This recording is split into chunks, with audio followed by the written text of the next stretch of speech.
प्यारे बच्चों, online teaching में आपका स्वागत है। सामाजिक विज्ञान में अपना चैप्टर चल रहा था जनसंख्या। इसमें आज मैं आपको आयु संरचना के बारे में जानकारी दूंगा। किसी भी देश की जनसंख्या की आयु संरचना वहाँ के विभिन्न आयु समूहों के लोगों की संख्या को दर्शाता है। विभिन्न आयु समूहों के लोगों की संख्या को बताता है। यह जनसंख्या की मूल विशेषताओं में से एक है। एक व्यक्ति की आयु उसकी इच्छा, खरीदारी तथा काम करने की क्षमता को पर्याप्त रूप से प्रभावित करती है।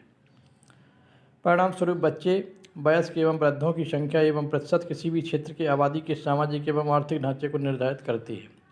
अब इसको 3 भागों में बांटा गया है हमारे राष्ट्र की आबादी को। बच्चे सामान्यतः 15 वर्ष से कम, वयस्क 15 से 59 वर्ष के और वृद्ध 59 वर्ष से अधिक। इस तरह से इसका वितरण किया गया है। ये मैं आपको बता भी चुका था। अब इसके आगे है साक्षरता दर। ये भी मैं आपको पढ़ा चुका था। व्यावसायिक संरचना, व्यावसायिक संरचना में भी आपको बता चुका था। अब इसके आगे है राष्ट्रीय जनसंख्या नीति। राष्ट्रीय जनसंख्या नीति परिवार के आकार को सीमित रख करके एक व्यक्ति के स्वास्थ्य एवं कल्याण को सुधारा जा सकता है।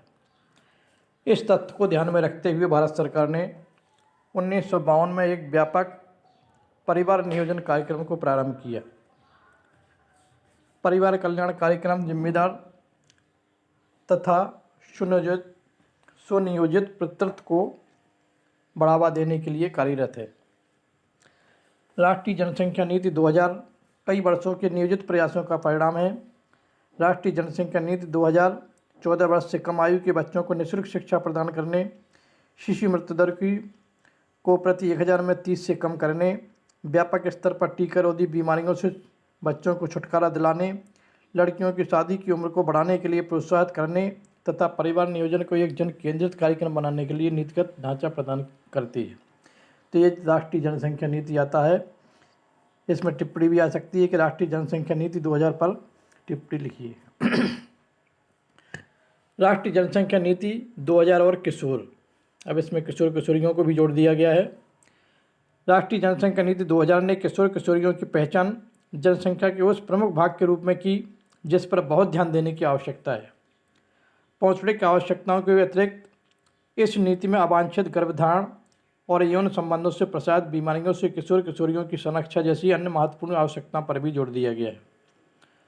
इसके द्वारा ऐसे कार्यक्रम भी चलाए गए हैं जिनका उद्देश्य देर से विवाह और देर से संतानोत्पत्ति को प्रोत्साहित करना, यानी विवाह भी देर से किया जाए और देर से संतानोत्पत्ति को प्रोत्साहित किया जाए।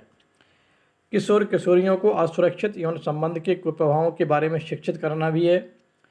इनमें गर्भ निरोधक सेवाओं को पहुंच और खरीद के भीतर बनाना, खाद्य संपूरक और पोषण सेवाएं उपलब्ध करवाना और बाल विवाह को रोकने के कानूनों को सुदृढ़ करना है। किसी भी राष्ट्र के लिए वहाँ के लोग बहुमूल्य संसाधन होते हैं। एक शिक्षित एवं स्वस्थ जनसंख्या ही कार्यक्रम शक्ति प्रदान करती है। प्यारे बच्चों, आज के वीडियो में इतना ही। ये हमारा आज का लेसन जनसंख्या पॉपुलेशन समाप्त हो गया। इसमें जो अभ्यास में क्वेश्चन आंसर दिए गए हैं ये आपको गृह कार्य के लिए दिया जाता है। आपको ये कर करके लाना है। Okay, bye.